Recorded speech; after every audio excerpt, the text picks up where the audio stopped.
صحابہ کرام رضوان اللہ اجمعین کی جو ہے وہ بہت ساری گستاخیاں اور بہت ہی نازیبا قسم کے کلمات لوگ کھلے عام بول دیتے ہیں، اشاروں میں بھی بول دیتے ہیں، متبادل الفاظ کہہ کے بھی بول دیتے ہیں.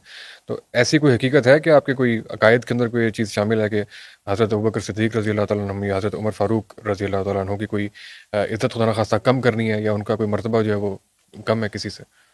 اس میں دو چیزیں ہیں. ایک تو یہ اختلاف ہے، بنیادی اختلاف جو ہے شروع وہاں سے ہوا. رسول اللہ صلی اللہ علیہ وآلہ وسلم کی وفات کے بعد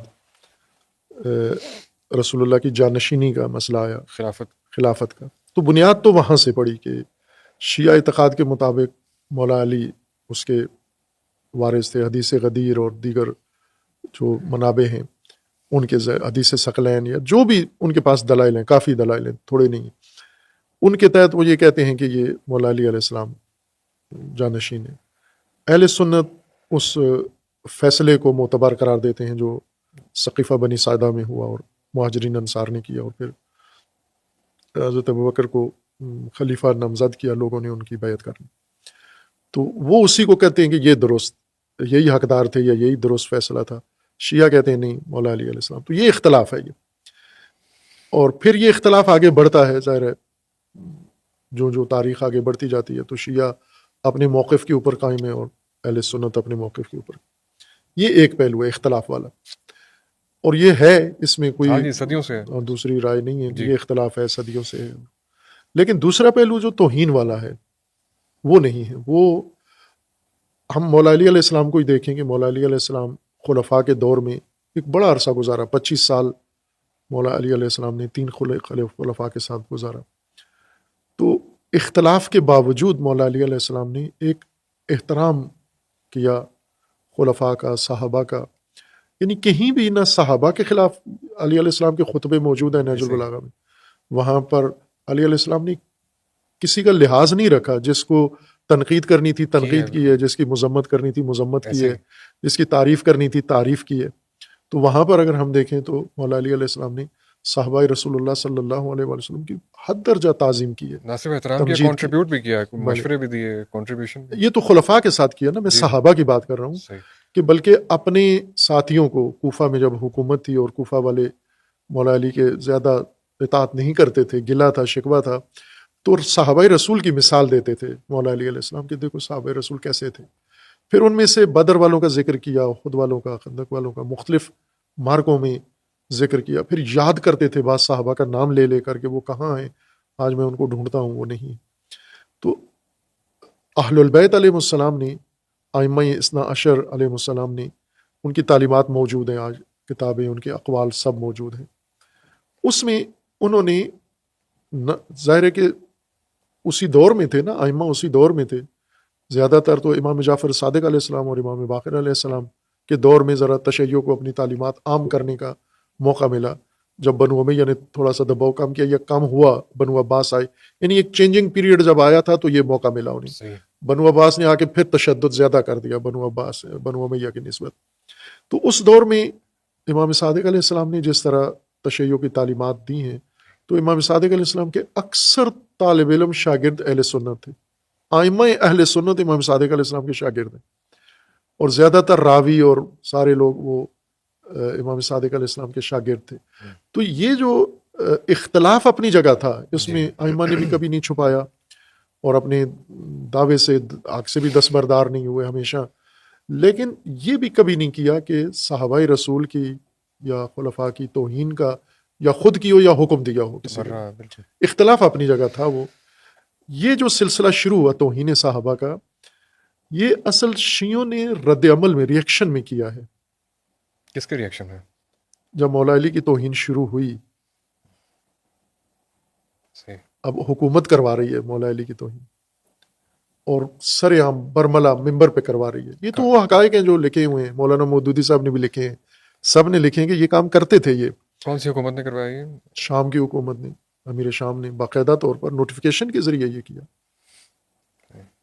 آپ بڑے بڑے اکابر صحابہ ہیں، صحیح ہے، ان کو جا کر جب امیر شام نے کہا کہ آپ کیوں ابو الحسن کو، ابو تراب کو لان کیوں نہیں کرتے، جیسے سعد بن ابی وقاص ہیں، وہ بہت بڑی شخصیت ہیں. سعد بن ابی وقاص تو معمولی شخصیت تو نہیں ہے، بہت بڑے جید اکابر میں سے ہیں، یہ نہیں کرتے تھے. انہوں نے مولا علی کی بیعت بھی نہیں کی، لعنت بھی نہیں کرتے تھے، لعن بھی نہیں کرتے. تو امیر شام نے خود ان سے پوچھا جا کر کہ آپ کیوں نہیں کرتے ہو لعن؟ یہ اہل سنت کی کتاب میں حوالہ ہے کہ کیوں نہیں کرتے آپ لعن. تو انہوں نے کہا میں کیسے کروں، میں نے خود رسول اللہ سے جب سنا ہے، 3 حدیثیں میں نے رسول اللہ سے سنی ہیں، تو ان 3 کو کانوں سے سن کے میں کیسے آپ کے کہنے پر کروں.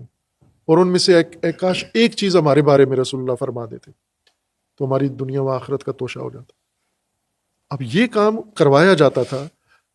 اس کے رد عمل میں، اس کی ریئیکشن میں انہوں نے شروع کیا کہ ہمیشہ ایسے ہوتا ہے نا کہ ابھی مثلا ہم موجودہ پاکستان کے حالات کو دیکھیں، حکومت ہے اور اپوزیشن ہے. تو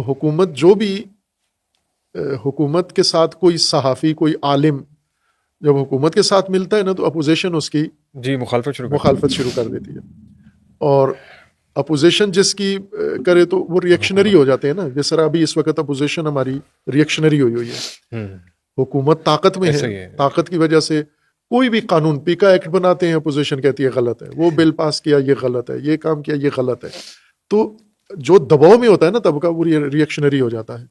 اب جب آپ سرے عام مولا علی کو، خلیفہ چہارم کو مثلا، یا امام اول کو، شیعوں کے امام اول، اہل سنت کے خلیفہ چہارم کو، اور رسول اللہ کے وصی یا داماد یا بھائی، جو مقام مولا علی کا ہے، جب آپ برملا ہر جگہ، ہر جمعے کے خطبے میں، پوری مملکت میں یہ کام کرواتے ہو، تو جواباً اب کیا کریں وہ دوسرے لوگ کیا کریں؟ سر آپ نے اچھا کیا کہ آپ نے حالات حاضرہ کا بھی آپ نے ذکر کیا کہ آج کل کی جو ایسے ہوتا ہے ایک تاریخ جس کے رد عمل میں کوئی چیز شروع کی گئی. آج جو کرنٹ سنیریو ہے اس میں بہت سے ایسے بھی لوگ ہیں جو بغیر رد عمل کے شیعہ کی جو تعلیمات ہیں ان کا تقاضا سمجھ کے یہ کر رہے ہیں بغیر رد عمل کے. ان کو نہیں پتا کہ شام کی کسی حکومت نے یہ کیا ہوگا یا ماضی میں یہ ہوتا رہا ہے. تو ایسے لوگ شروع کہہ رہا ہوں نا کہ شروع کیسے ہوا. شروع یہاں سے ہوا. پھر جب ایک چیز مذہب میں، میں کل بھی آپ سے یہ بات عرض کر رہا تھا کہ مذہب میں جب ایک چیز پڑ جاتی ہے نا، ایک لکیر کھنچ جاتی ہے، تو وہ قیامت تک چلتی ہے. کیونکہ مذہب والے جو مذہبی لوگ ہیں نا، تمام مذہبی طبقات، یہ دلیل کے تابع نہیں ہوتے، یہ لکیر کے فقیر ہوتے ہیں، دلیل کے فقیر نہیں ہوتے.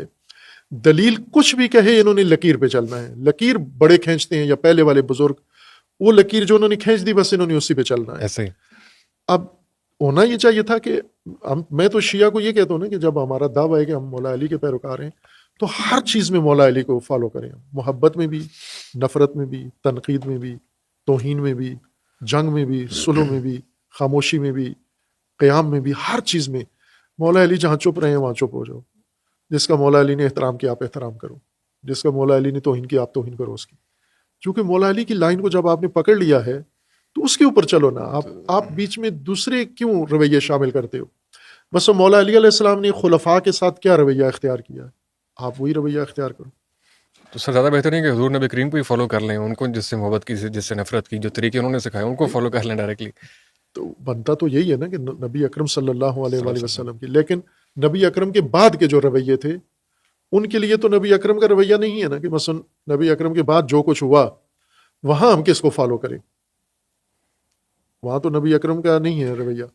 مثلا جو حالات نبی اکرم کے بعد پیش آئے تو ان میں تو مولا علی ہیں. ابھی ان میں آپ مولا علی، نبی اکرم کے فرامین ہیں انہیں آپ فالو کریں گے. لیکن جو رویے ہیں، مثلا رسول اللہ نے خلفاء کے ساتھ کیا رویہ اختیار کیا؟ رسول اللہ تھے ہی نہیں اس وقت.